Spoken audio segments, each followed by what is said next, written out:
So when I say to people that on some days I work just for 2 hours and do other things like Pilates, traveling, reading, and doing self-care, people ask me how. And the answer is passive income. Because what's the point of earning it all if it costs you working your whole life, right? As quoted in one book, that wealth without independence is a different kind of poverty. So what is passive income? Passive income is something that you create once and then you sell it multiple times without working or doing anything. So your income is not depending on the hours that you work, and you get to wake up to do whatever you want and for how long you want. And most of the time when you see influencer traveling and then affording all of these nice places to stay and places to go, most probably they do have passive income. And why is this should be your goal? I've read in this book, The Art of Spending Money, that there are 15 levels of financial independence. So if 0 means that you totally financially depend on strangers, so you're broke, homeless, then 15 means it's not the level when you can afford private jets and Ferrari. It is the level when you can wake up in the morning and decide how to spend your whole day. You decide with whom to spend this whole day and for how long. Social debt doesn't influence your decisions, and you are the boss of your own day. So you bid the game, and that's just the highest level of being rich. But like, you may ask, what should I sell? The first thing I would suggest is just ask your audience. Ask them directly. What would you like to learn from me? That's exactly what I did on my Instagram page. I asked people, what would you like to learn from me? Or why are you following me? And they answer it. Like, some of the things were surprising to me, the reason why they follow me, and things they would love to learn. So they want to learn from me how to become a freelance designer, how to build personal branding, and that's exactly what I built. So if you don't have audience, if you don't run a blog, what are you doing? Literally, go and create your page. Right after this video, go and create your Instagram page. You're losing a lot. And if you already have a set of skills and you're generally good at something, look at how you can add value to someone or solve problems to someone. Don't overthink this. There's something has to be that you are genuinely good at. Maybe think about the things that your friends ask you advice about, or even ask them directly, what do you think I'm good at? And you'll be surprised by what they answer, because sometimes we might be so good at something, so successful at something, but because it comes easily for us, we think that we're not that good. But that's usually exactly what people need help with. And honestly, it can be anything. My biggest advice also would be to start small. No need to create a huge course. That was my biggest mistake. The reason for that, first of all, you can create it easily, hence you can test it out. If the first product flops, no worries, you can move on and create the next one. So the second reason why I feel like it's the better solution, because you are not overwhelmed with too much work, so you can actually launch the product. And the third reason, I feel like you can always expand the product, right? Like, if the product works well, you can always add on and on and on and expand this product. One of my first digital products was just a PDF file, which I created in 2 weeks. And in general, it brought me like 10K in total. That's actually the reason how I survived my first year of freelancing. So looking back, my mistake was that I started creating a full course on how to become a freelance designer from A to Z, literally teaching everything, like every step of the way. I thought I want to like create a crash course, everything you need. So that was a mistake, because it took me like almost 2 years to build that, right? So instead of that, I could have just focused on one small area, particularly that I'm really good at, like building personal branding for designers or how to conduct the research, things like that. So yeah,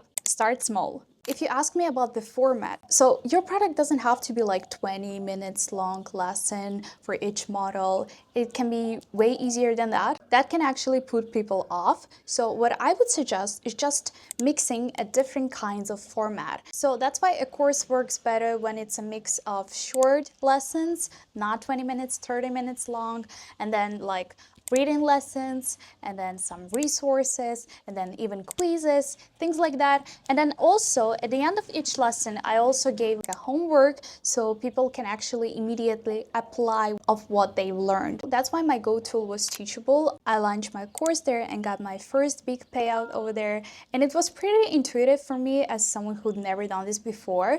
That's why I love it. You can choose your pricing structure, either a one-time payment or a payment plan. I offered both, and it worked really well for people who didn't want to pay everything up front. I started by creating an outline, which models I want to cover and what points would go into each one. Then you can create each lesson in different formats like text with images, videos, quizzes, or PDFs. As I said, a mix-up of different type of content works really well. I promise you guys you'll get a hang of it really quickly.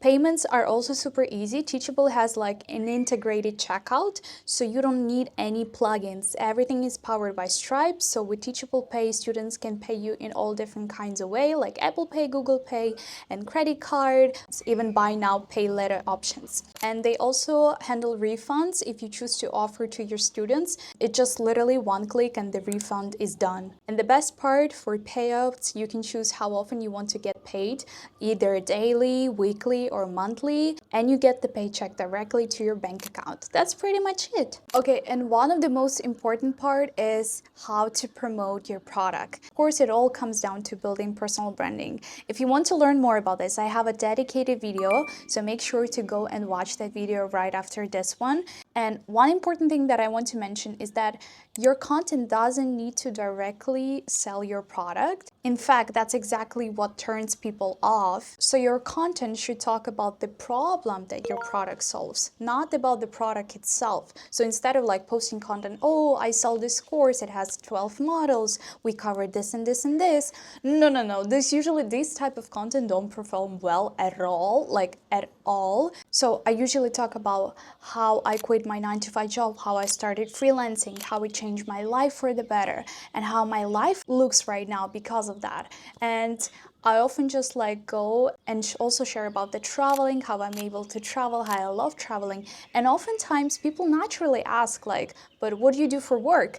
And then it all comes down to offering your product, right? So what I usually do is that I often post the content not specifically related to my product, and then on the caption I do mention my product. I do mention that I teach these things. I think like this strategy works really well for my content, and I feel like it works really well also for other creators that I've seen. So basically this is how you naturally integrate promotion of your product into your content. So another thing that I highly recommend using is setting up ManyChat or other automation tools for Instagram. So what it does is that you might have noticed that a lot of creators do this. So they say in the caption like comment a keyword and I'll send you a link to my product or whatever the solution is, and the person gets a DM from that creator with the product link. I do highly recommend doing that for a few reasons. First of all, it boosts the engagement. Video performs way better when you use the automation than without it. Second of all, it boosts the sales. I think this is the best way to boost the engagement and sales. Like you can send directly the link to your product or to the sales page or even to the YouTube video talking about this product. So yeah, at the end of each caption, I just say something like, I created this lifestyle because I was able to quit my job and start freelance design. If you're interested in learning more about freelance design, comment like, let's say roadmap, and I'll send you more information about this. And then I send a sales page to my course, and that's how pretty much it works. So yeah, I hope you like this video. If you want me to go deeper at any part of this video, just comment below, and I'd love to create more videos about this. See ya!